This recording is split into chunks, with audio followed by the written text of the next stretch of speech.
Tuhan bersamamu.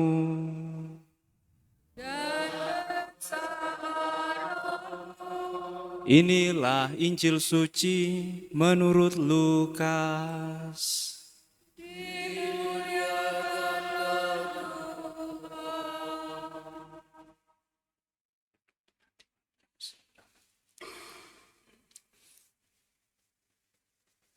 Pada suatu ketika, Yesus sedang berdoa seorang diri. Maka datanglah murid-muridnya kepadanya. Yesus lalu bertanya kepada mereka, kata orang banyak, siapakah aku ini? Mereka menjawab, Yohanes Pembaptis. Ada juga yang mengatakan Elia. Ada pula yang mengatakan salah seorang nabi dari zaman dulu telah bangkit. Yesus bertanya lagi, menurut kalian siapakah aku ini? Jawab Petrus, engkaulah Kristus dari Allah. Dengan keras Yesus melarang mereka memberitakan hal itu kepada siapapun. Ia lalu berkata, Anak manusia harus menanggung banyak penderitaan dan ditolak oleh para tua-tua, oleh para imam kepala dan para ahli Taurat, lalu dibunuh dan dibangkitkan pada hari ketiga.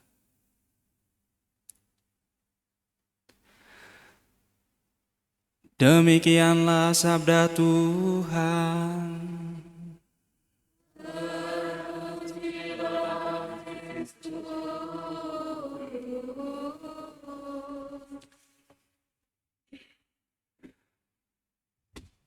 Saudara-saudari dan adik-adikku yang terkasih dalam Tuhan, mari kita belajar dari Santo Vincentius A. Paulo. Dia adalah pelindung karya amal gereja.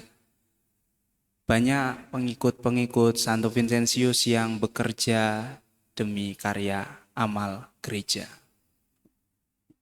Saya tidak bawa buku, tapi kasihan si Thomas sudah nyetel ini. Jadi mau nggak mau harus homili ini. Saya tadi juga sudah misa di SMA Saverius Pahoman. Nah, itu di sana ada 2 anak SMA Saverius Pahoman.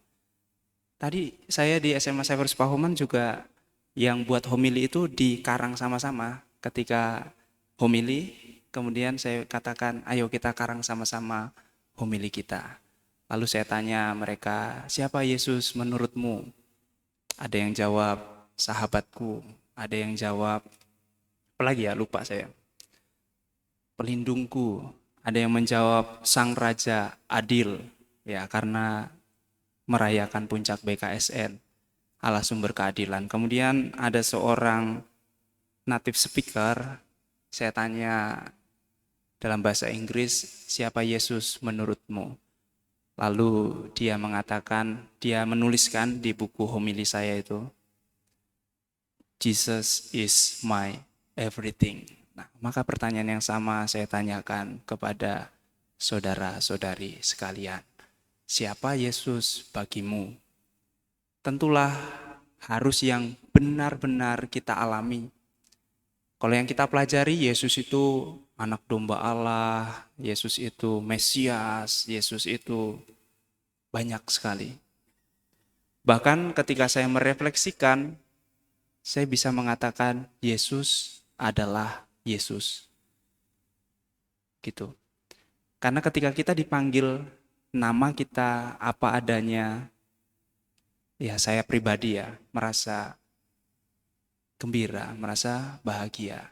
Seperti itu. Romo Pius, ya. Bukan Romo yang kalau homili suka nyanyi itu. Rasanya berbeda daripada Romo Pius, seperti itu. Atau Romo yang kalau homili suka marah-marah, wah apalagi kayak gitu kan, tidak enak. Tetapi ketika kita dikenal dengan nama kita, itu membuat kita gembira. Maka saya sampai pada refleksi itu. Kalau Yesus tanya kepada saya, siapa aku menurutmu? Tuhan Yesus, Engkau adalah Tuhan Yesus. Ya, seperti itu saya akan menjawab. Lalu yang bacaan pertama apa yang bisa kita refleksikan? Ada waktu untuk berduka, ya ada lagunya itu ya. Kemarin tadi saya tanya ke teman-teman SMA Saverius Pahoman, mereka tidak tahu. Ya semoga di sini ada yang tahu. Nggak tahu juga, sama aja.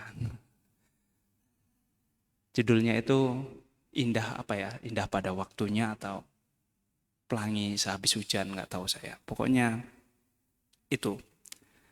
Intinya bacaan dari kitab Pengkhotbah tadi, selama kita masih ada di dalam dunia,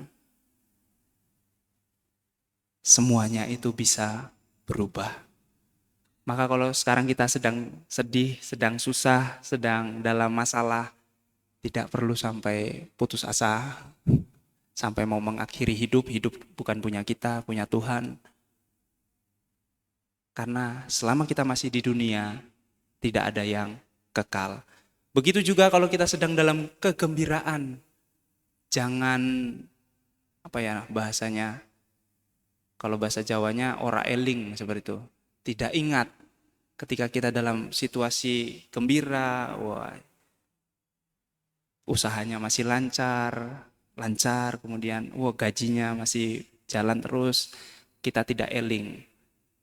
Seolah-olah kita bisa melakukan karena diri kita sendiri. Tidak.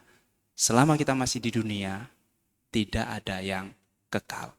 Setelah kita matilah baru hidup yang kekal diberikan kepada kita.